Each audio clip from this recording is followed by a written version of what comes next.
மீகா 2வது அதிகாரம் 13வது வசனம். தடைகளை நீக்கி போடுகிறவர் அவர்களுக்கு முன்பாக நடந்து போகிறார். அவர்கள் தடைகளை நீக்கி வாசலால் உட்பிரவேசித்து கடந்து போவார்கள். அவர்கள் ராஜா அவர்களுக்கு முன்பாக போவார். கர்த்தர் அவர்கள் முன்னணியில் நடந்து போவார். ஆண்டவராகிய இயேசு கிறிஸ்துவின் நாமத்தினாலே உங்களுக்கு புத்தாண்டு வாழ்த்துக்களை தெரிவித்துக் கொள்கிறேன். இந்த வருடம் ஜனவரி 1 தேதியிலே நாம் ஆலயத்துக்கு சென்று தேவனை ஆராதித்தோம்.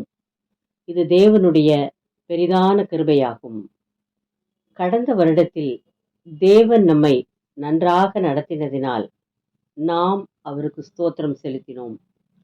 புதிய வருடத்தில் தேவன் தம்முடைய நீதியான பாதையிலே நடத்த வேண்டும் என்று நாம் விரும்புகிறோம்.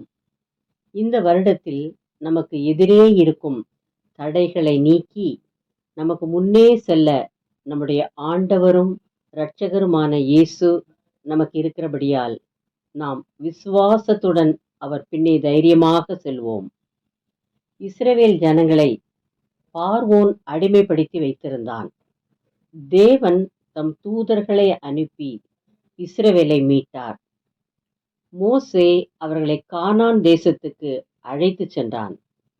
உங்கள் முன்னால் இருக்கும் தடை என்ன என்பதை சிந்தித்து பாருங்கள். செங்கடலை இஸ்ரவேல் மக்கள் கடக்கக்கூடாதபடி தடையாயிருந்தது. தேவன் செங்கடலை 2ஆக பிளந்தார். அதை போல எனக்கு வாழ வழி தெரியவில்லை, யார் என்னை காப்பாற்றுவார் என்று சிந்தித்துக் கொண்டிருக்கிறீர்களா? அவரை நோக்கி கூப்பிடுங்கள். அவர் உங்களுக்கு நல்ல வழியை காட்டி உங்கள் வாழ்வை செழிப்பாக மாற்றுவார். சரீரத்தில் பலவீனமா? வாழ்வே போராட்டமா? எதை செய்தாலும் அது தோல்வியில் முடிகிறதா? என்னால் ஒன்றுமே செய்ய முடியவில்லை என்று நினைக்கிறீர்களா? கவலைப்படாதீர்கள். மனிதர்களால் கூடாததை இயேசு உங்களுக்கு செய்து முடிப்பார். அவரை நோக்கி பாருங்கள், பிழைத்துக் கொள்வீர்கள். வசனங்களை கேட்ட உங்களை கர்த்தர் ஆசீர்வதிப்பாராக.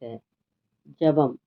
இயேசுவே, எந்த விதமான தடைகளும் வராதபடி என்னை காத்தருளும். நான் உம்மையே நம்பியிருக்கிறேன். ஆமேன். தேங்க்ஸ் ஃபார் வாட்சிங். Like, share, subscribe.